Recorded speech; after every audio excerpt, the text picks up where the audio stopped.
Hi, I'm Henny Cooperstein, and this video is a short response to the self-confirmatory tactics employed by behaviorists to justify their practice.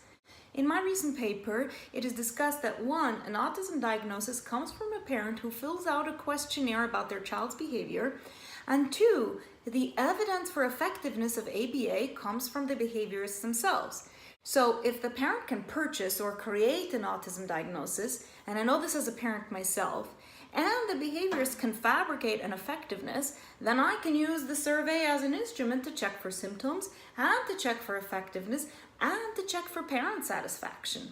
They use the exact same instrument to prove their worthiness, but they are challenging my use of the same instrument to test for ineffectiveness.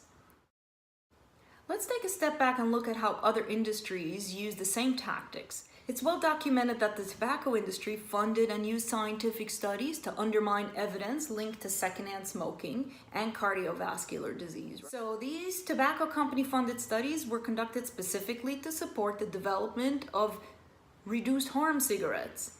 Now go back to 1971 when President Nixon appointed a special committee to push the increase for corn farming. This was specifically done by the influential farmers who had a vote in this particular issue, and they represented their dying industry. Burgers became bigger, fries were cooked in corn oil, corn syrup was used to sweeten cereals, and 90% of foods eaten by Americans today have corn.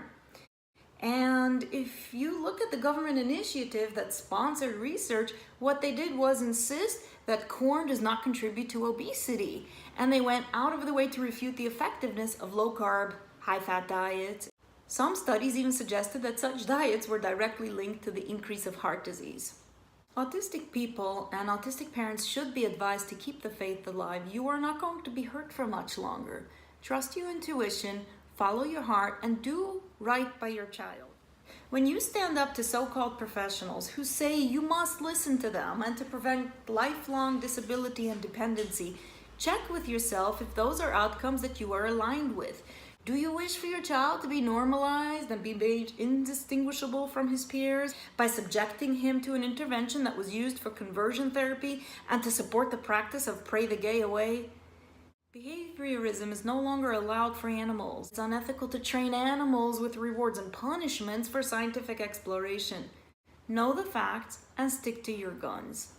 It's your life. You should be in the driver's seat when deciding on what your needs are. How you coexist in the world is of nobody's concern except yours. You matter.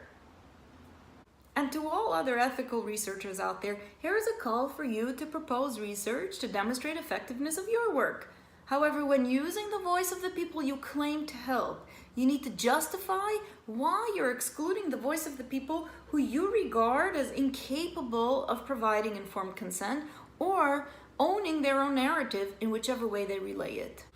As an autistic researcher, mother of autistic children, and practitioner to non-speaking autistics who rely on radically different means for communicating, a counter-study must be able to account for the bias that is glaringly obvious.